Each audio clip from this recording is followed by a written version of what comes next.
6. Law as warfare. The biblical laws deal at length with the details of worship as it was ordained for Israel. With these details, we are not concerned, except where they involve and set forth concepts and principles of law.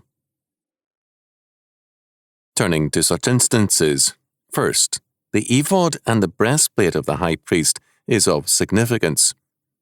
In Exodus chapter 28, verses 6 to 14, the ephod, a priestly garment, is described, and in Exodus chapter 28, verses 15 to 30, the breastplate. Both articles had a common characteristic. The ephod had 2 stones on the shoulder on which the names of the tribes of Israel were engraved, to be borne before the Lord by the high priest. Exodus chapter 28, verse 12. And the breastplate had 12 stones, 1 for each tribe. Exodus chapter 28, verse 21 and verse 29. Both religiously and legally, these stones are important. As the high priest approached the altar and the throne, he represented the covenant people before God. His prayers were thus basically for the people of God. Legally, the stones, representing the covenant people, indicated that God's government is essentially for God's purposes, which plainly includes God's covenant people. At God's orders, the high priest's primary function, Godward, is to intercede for the covenant people. He does not pray promiscuously. His essential calling is to pray for God's own. The throne functions to protect the people of the throne. The priority of God's people, as set forth in the ephod and the breastplate, is of God's ordering. There is thus both a partiality and an impartiality to God's law. In a general sense, God's law functions impartially to cause the sun to shine on the good and evil alike, and the rain to fall on the just and the unjust. Matthew chapter 5, verse 45. Moreover, with respect to the nation, the equal protection and government of the law applied to all, to the homeborn and the stranger or alien. Exodus chapter 12, verse 49, Leviticus chapter 24, verse 22, Numbers chapter 9, verse 14, chapter 15, verses 15 and 16, and verse 29. The principle of one law for all is basic to biblical law. On the other hand, there is a definite partiality to the biblical law. In instances too numerous to cite, God intervenes in history to overthrow the enemies of his covenant people. The weather is used, plague is used, and a variety of means, from the plagues against Egypt on. Moreover, the law as given to Israel is partial in that it protects an order, God's law order, and the people of that order. Idolatry is forbidden. Violations of the law order are punished, and at every point God's law is the protection of God's order and the people of God's law order. The modern concept of total toleration is not a valid legal principle, but an advocacy of anarchism. Shall all religions be tolerated? But, as we have seen, every religion is a concept of law order. Total toleration means total permissiveness for every kind of practice. Idolatry, adultery, cannibalism, human sacrifice, perversion, and all things else. Such total toleration is neither possible nor desirable. The stones of the ephod and breastplate set forth the principle of partiality. For men, by prayer and by law, to move in terms of this partiality is neither evil nor selfish, but simply godly. To pray for others is certainly godly, but to be unmindful of all of our household and our own needs is not godly. It makes a man worse than an unbeliever or infidel. 1 Timothy chapter 5, verse 8. And for a law order to forsake its own self-protection is both wicked and suicidal. To tolerate subversion is itself a subversive activity. A second principle appears in another case law, Deuteronomy chapter 23, verse 18. Thou shalt not bring the hire of a whore, or the price of a dog, into the house of the Lord thy God for any vow. For even both these are abomination unto the Lord thy God. The previous verse, verses 23 to 17, states, There shall be no whore of the daughters of Israel, nor sodomite of the sons of Israel. Compare Leviticus chapter 19, verse 29. The word whore in Deuteronomy chapter 23, verse 17, is given in the marginal reading as sodomites. The prohibition of prostitution was previously made in Leviticus chapter 19, verse 29. The reference here is to lesbians, apparently. The law against homosexuality appears in Leviticus chapter 18, verse 22, and chapter 20, verse 13. The reference in Deuteronomy chapter 23, verses 17 and 18, is to sacred prostitution as a part of fertility cult worship. This practice appeared later in the nation. 1 Kings chapter 14, verse 24, chapter 15, verse 12, 2 Kings chapter 23, verse 7, Amos chapter 2, verse 7. It is used to describe Israel's apostasy in Jeremiah chapter 3, verse 2 and verse 6, chapter 7, verses 9 and 13. It is of note that the Bible uses a term of contempt, dog, for the male homosexual. The point, however, of the law is this.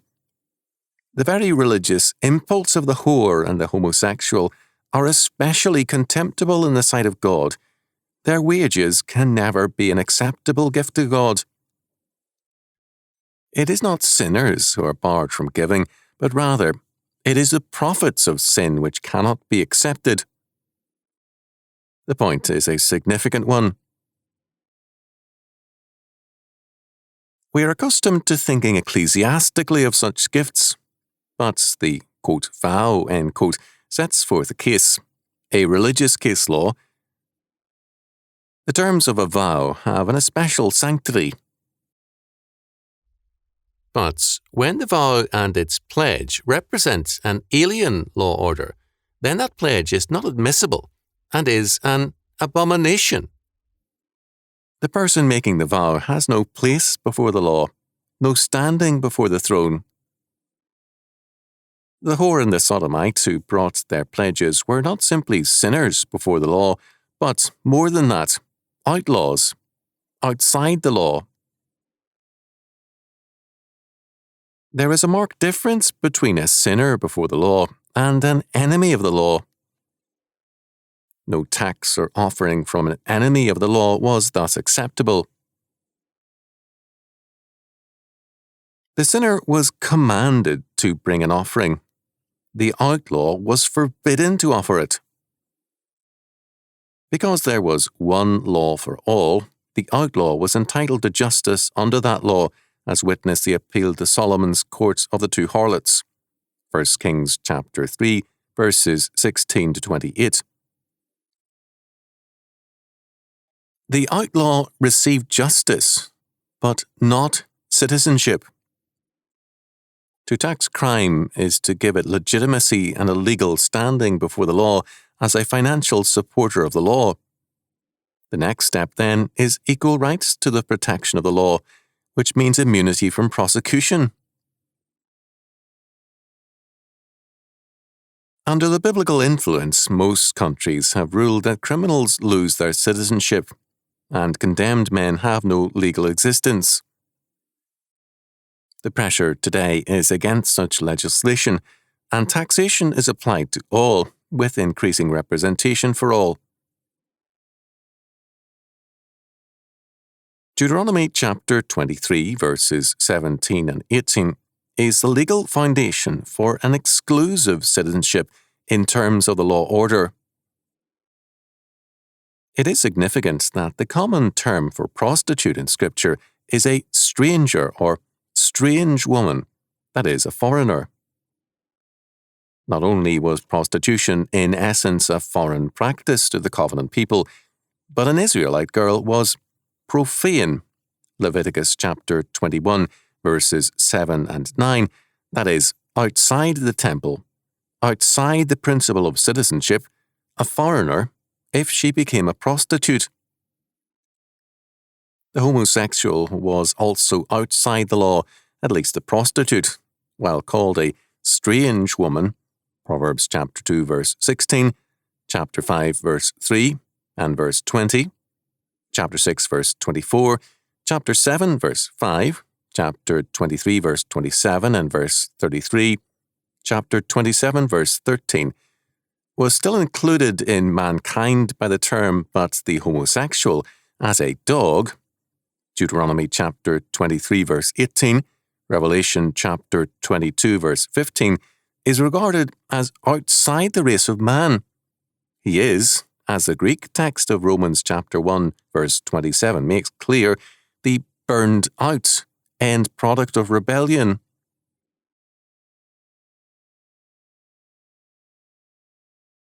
There are, broadly, three possible ways for the law to regard the outlaw and the dissenter, and the difference between the three is a great one, although both are against the law.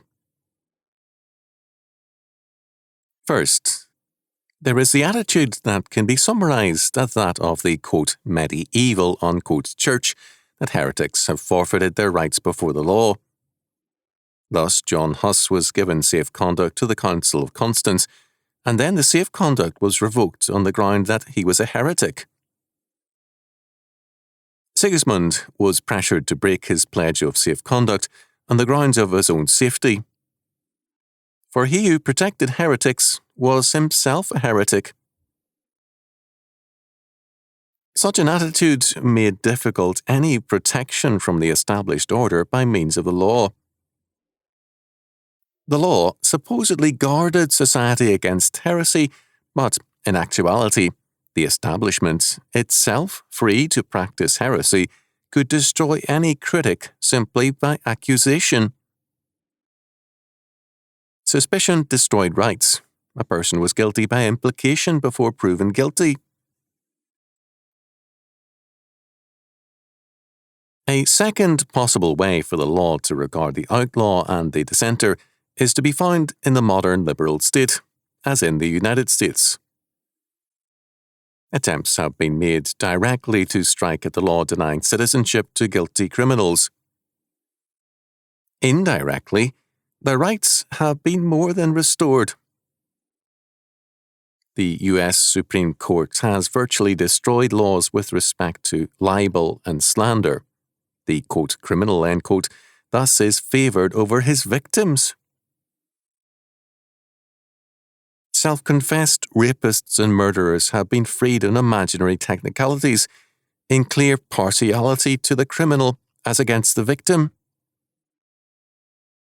Gardner has observed of the courts and, quote, law, end quote, today. The rights of the individual are being protected, provided the individual has committed a crime.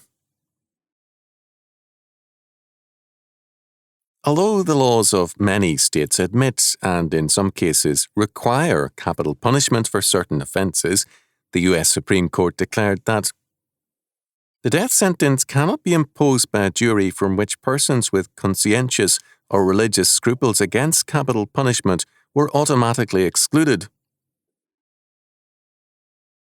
In other words, the court demanded that people who deny the validity of the law be asked to, quote, enforce, end quote, the law. This is, of course, a clear-cut attack on capital punishment and, in effect, an abolition of it. No question was raised by the court as to the possible innocence of the condemned man. His guilt was implicitly admitted. But the court again ruled in favour of the superior rights of the criminal and the dissenter as against the law and the law-abiding.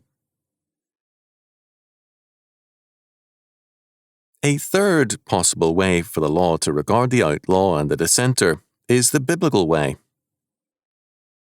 One law shall be to him that is homeborn, and unto the stranger that sojourneth among you. Exodus chapter 12, verse 49. The law must afford equal justice to all. A person is innocent until proven guilty, and 2 witnesses are required. Numbers chapter 35, verse 30, Deuteronomy chapter 17, verse 6. The 2 prostitutes in Solomon's day were able to appeal their case all the way to Solomon. 1 Kings chapter 3, verses 16 to 28. But their right of appeal did not make them citizens. Whether the 2 women were of Israelite blood or of foreign extraction, they were by law foreigners with no rights of citizenship. Their gifts were excluded from the temple. Since the Holy of Holies was the throne room of God, the prohibition of any vow to the throne was a denial of citizenship.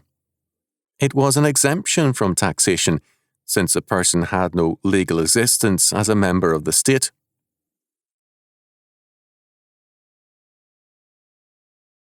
In analysing Leviticus chapter 4, we saw that levels or grades of sacrifice stressed the principle that the greater the responsibility, the greater the culpability, the greater the sin. It is also apparent now that criminal irresponsibility means a loss of rights. A man who is not within the law is an outlaw. The rights conferred by the law order belong to those who live within the law order. The right have the rights. There is thus a signal difference between due process of law and the privileges of citizenship.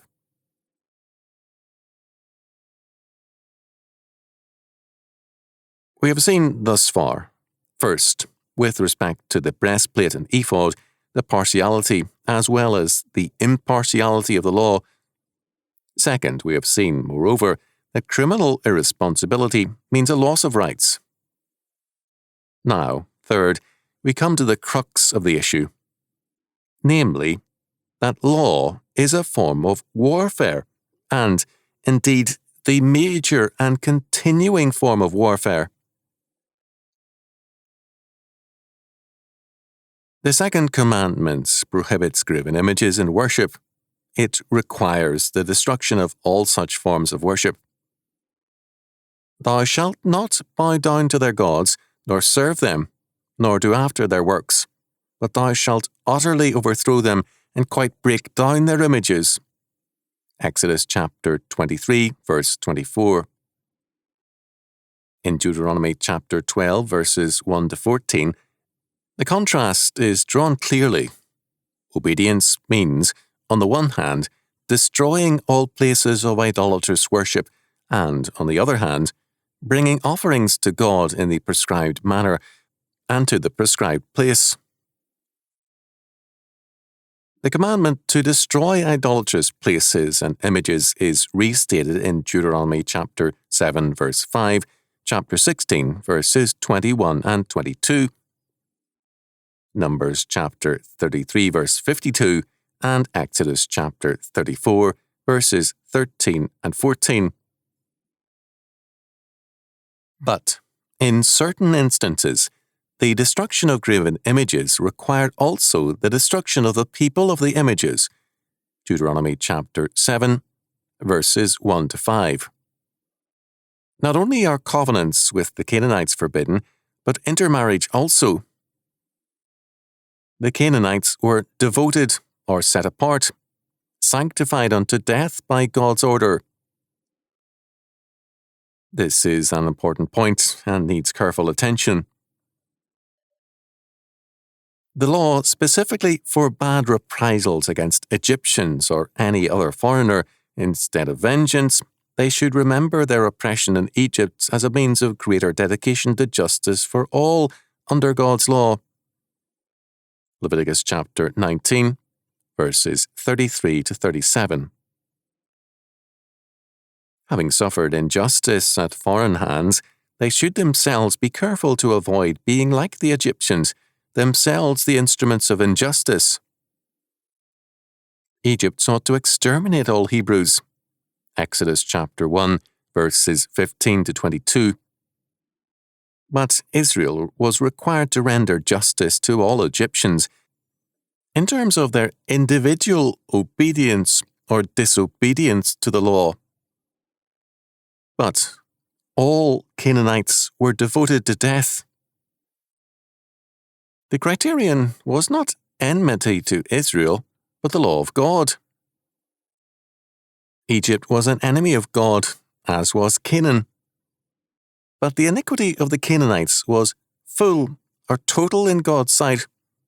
Genesis chapter 15, verse 16, Leviticus chapter 18, verses 24 to 28, etc. Prostitution and homosexuality had become religious practices to the point where the people were entrenched in depravity and proud of it. Their iniquity was full or total. Accordingly, God sentenced them to death and made Israel the executioner. Now, this fact has been repeatedly cited as, quote, evidence, end quote, that the Bible represents an immoral God and an ugly morality. Such a charge represents hatred, not intelligence. If individuals and nations have repeatedly disappeared abruptly from history, this clearly indicates some kind of judgment by history, or dialectical materialism, or evolution, or whatever other gods one holds to, on these persons and nations. Such judgments are repeatedly cited and concurred in by historians. The point of offence with respect to the Canaanite judgment is the criterion of judgment used by God.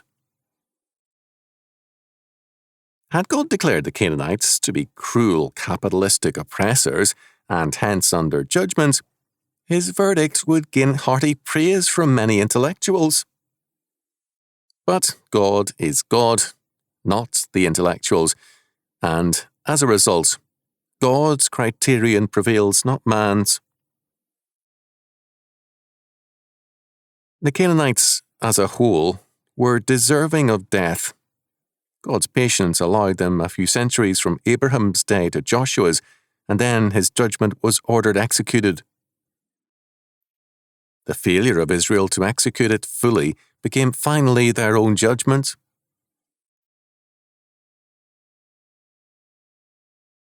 The sentence of death against Canaan is simply a realistic fact of warfare. Warfare is sometimes waged with limited objectives. At other times, war is unto death because the nature of the struggle requires it. When, in earlier centuries, warfare did not involve deeply rooted principles, but merely local issues, warfare was limited in scope and in deadliness. When revolution became a fact on the Western scene with the French Revolution, total warfare became a reality, war unto death in terms of mutually exclusive principles. Where warfare against heaven is waged, the consequences are death, not the death of God, but the death of the contending peoples.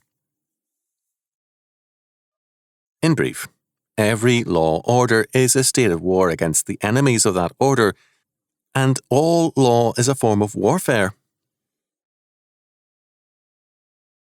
Every law declares that certain offenders are enemies of the law order and must be arrested. For limited offences, there are limited penalties. For capital offences, capital punishment. Law is a state of war.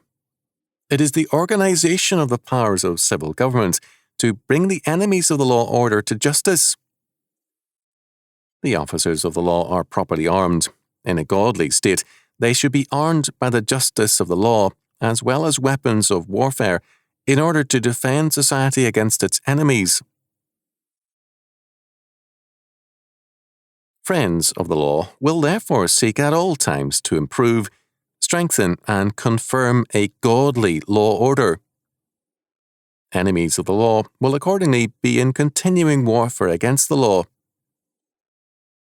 The enmity to the law will be direct and indirect. It will resort to internal subversion through the legislatures and the courts, and to external assault by disobedience, contempt, and intellectual attack. Every law order will be subject to attacks, because, short of heaven, every law order will have its enemies within. The critical question, therefore, is not, will the law be attacked, but rather, will the law order resist attack? Is there health in the body politic to resist the disease?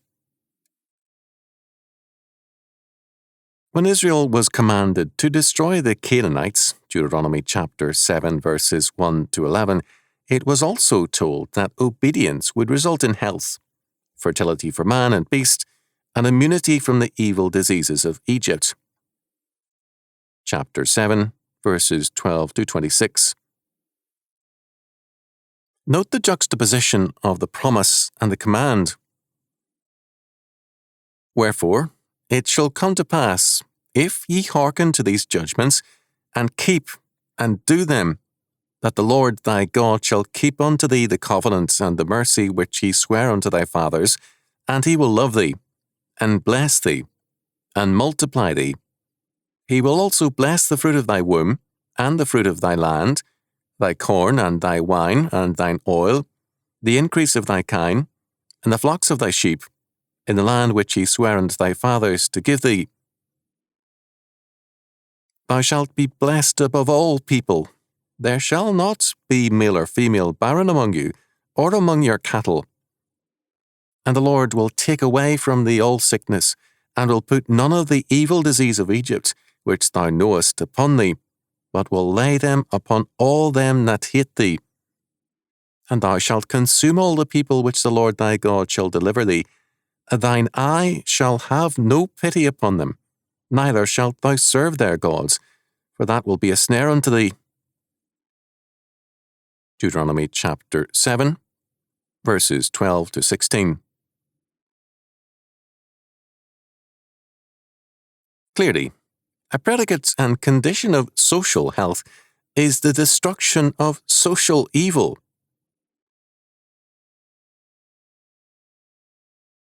Since law is a form of warfare, it follows that there is a required continual barrier to peace with evil.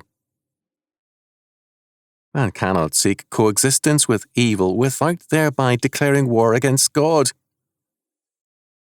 The law declares, speaking of Amorites and Moabites, apparently in this case in their continued life in terms of their law culture, thou shalt not seek their peace nor their prosperity all thy days forever. Deuteronomy chapter 23 verse 6, Revised Version.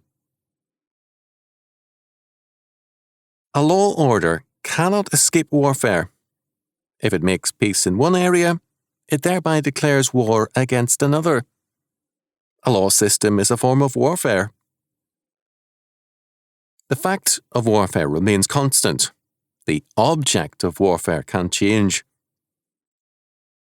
Marxist states claim to be for, quote, world peace, end quote, but this is only in terms of total conquest and total warfare against God and against all men. The more total the peace desired, the more total the warfare required. The new creation of Jesus Christ is the end result of his total warfare against a fallen world, it requires the permanent suppression of evil in hell. The new creation demanded by the various forms of socialism requires the permanent suppression of the God of Scripture and of his covenant people. There can be peace in heaven, but no peace between heaven and hell.